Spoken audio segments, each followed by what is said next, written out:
The 17 News at Sunrise podcast is brought to you by Clinica Sierra Vista.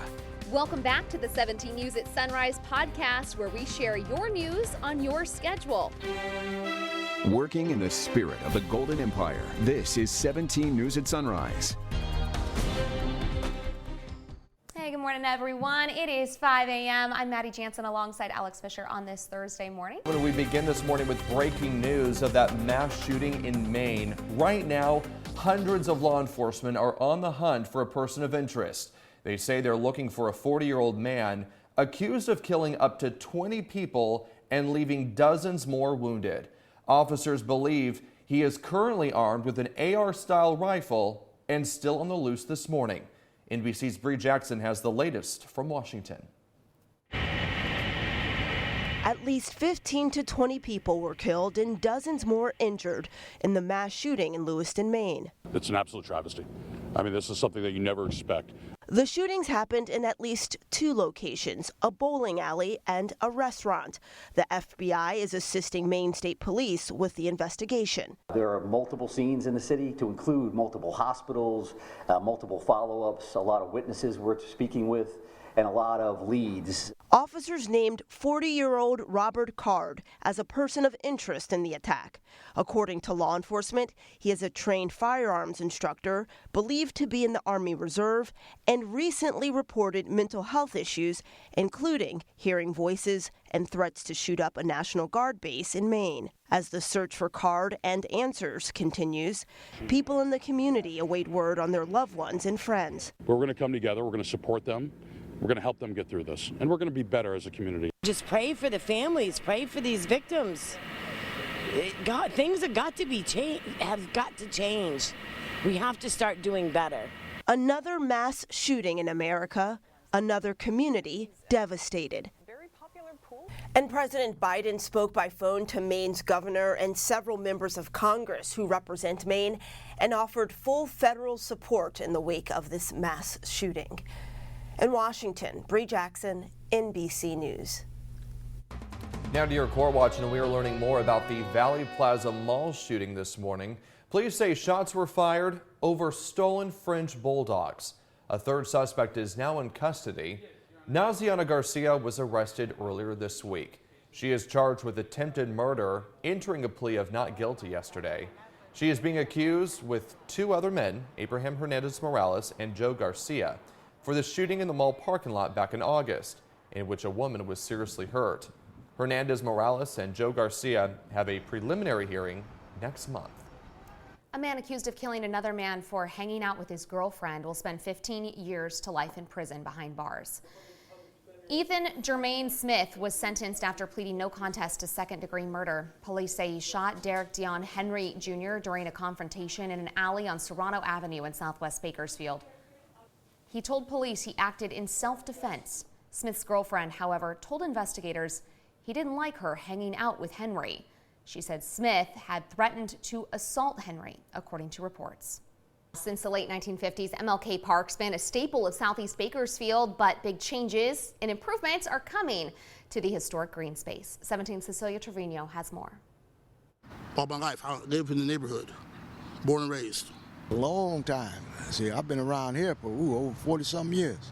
They've been visiting the park for decades, and that's how long they've waited for renovations too. More drinking fountains for people who are, who are thirsty. Need some water here, of course. They definitely need something for the kids. They need to fix the bathrooms. You know, if you go in that bathroom right there, ain't but one toilet. There's only one toilet in there, and that's all the way to the back. For 2 years, Bakersfield City Council has been reimagining MLK Park. Action is finally coming during Council's last meeting of October, with voting to approve contractors to start renovations and demolish the community center. The whole project, including the park and the building, is $85 million. And currently we have roughly $39 million either committed or already earmarked within the city budget or from state funding. Plans call for a new pool and a new and improved community center. But park goers say there's history to be respected. That little empty building right there, that was the original Veterans Hall for all the men, mostly who were obviously African American. That was their spot. they need to keep that, regardless of how they're going to revitalize this area. They need to keep that particular building there for historical reasons. Cecilia Treviño, 17 News. A news conference will be held this morning at the Community Center at 10 a.m. Councilman Gonzalez will share the renovation plans and hear from visitors on what they want to see at the park. The 56th Speaker of the United States House of Representatives, the Honorable Mike Johnson. Louisiana Congressman Mike Johnson officially being sworn in as House Speaker after Republicans voted unanimously for him on the floor yesterday. Johnson was the party's 4th nominee for the job since Bakersfield Congressman Kevin McCarthy was historically ousted 3 weeks ago. And the House quickly got back to work, passing a bipartisan resolution to support Israel in the new Speaker's first act. But Johnson and Congress are facing several important challenges right now, including another possible government shutdown in just a few weeks. Local Congressman David Valadeo's weighing in on the new Speaker, says he's eager to get back to work in the House. Valadeo believes Speaker Johnson, being a relatively new face, likely worked in his favor, paving the way for minimal internal opposition against him. The Hanford lawmaker admitting he did not know Johnson very well, but says the party will learn as it goes. When asked about Johnson having a leading role in denying the presidential election results in 2020, here's what Valadeo had to say. But ultimately, no one in this conference was going to be perfect for everyone. There's always going to be issues I disagree with, but ultimately, we needed to put someone in the Speaker's chair and move forward and start to govern. And as we move legislation forward, if there's stuff that I disagree with Johnson on, I mean, as we all well know, it only takes 5 votes to change the direction of the place. We also reached out to Congressman McCarthy, but a spokesperson told us he was unavailable for an interview. However, he tweeted that Johnson has his full support. A fire broke out overnight out of East Bakersfield. You can see the crews battling the blaze inside the portable buildings. This is on the side of the Blade Ministries Church on Fairfax Road. Crews got the call around 10:30 last night. About 10 units responded. No word yet on the cause of the fire. Investigators this morning are trying to figure out what led up to a crash that killed a driver in southwest Bakersfield. It happened around 5:15 last night on Wilson Road.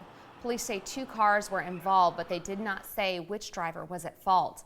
Investigators say one of the drivers involved suffered major injuries and later died on scene. The other driver was not hurt. Another motorist was killed in a violent multi-vehicle crash on Highway 43 yesterday afternoon.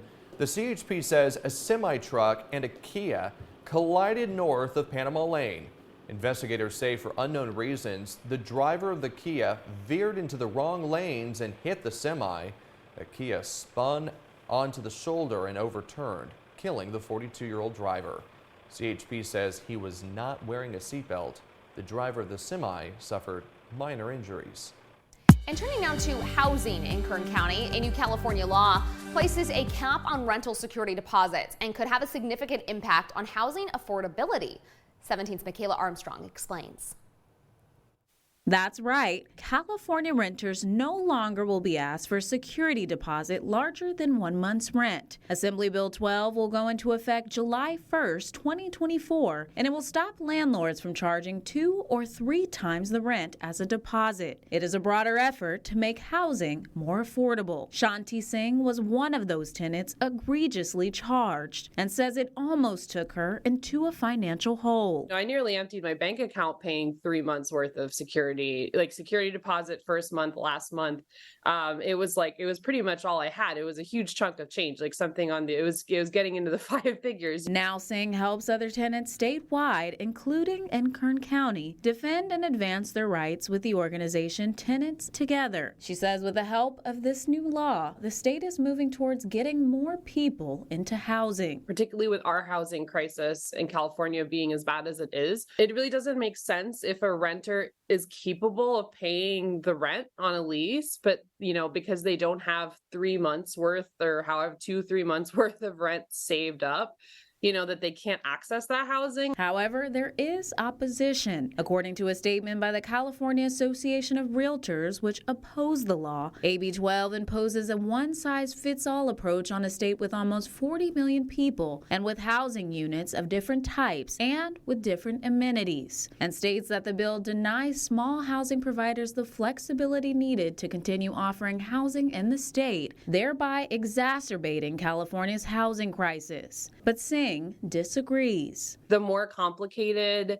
and the more carve-outs and, complications that get put in these sort of protections, just like not just housing, but other consumer protections as well, they become very confusing for both tenants and landlords to understand. Right? Landlords need to know that they're following the law. They need to know what the rules are, and tenants need to know what their obligations are. So actually, simplicity is really, really important. Michaela Armstrong, 17 News.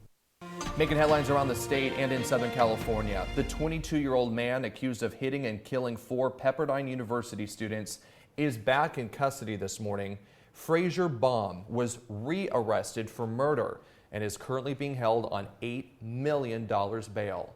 Prosecutors say he was speeding at over 100 miles per hour on Pacific Coast Highway in Malibu last week when he slammed into parked cars. Those vehicles hit the victims standing on the side of the road, killing them on impact. The driver was arrested at the scene for gross vehicular manslaughter. He was released several hours later. But those charges have now been upgraded, and he's facing 4 counts of murder. If he is convicted on all counts, he could face 15 years to life in prison for each count. Governor Gavin Newsom had a surprise meeting with China's leader Xi Jinping in Beijing after being warmly welcomed by other senior leaders. Newsom's on a week-long tour of China where he will push for climate cooperation. Xi told Newsom that the connection between China and California was very close. Newsom's trip as governor, once considered routine, is drawing attention as it comes after years of heightening tensions between the U.S. and China. On climate, Newsom expressed his desire for continued collaboration and partnership. We're not going to move the needle on climate change unless the United States and China collaborate together.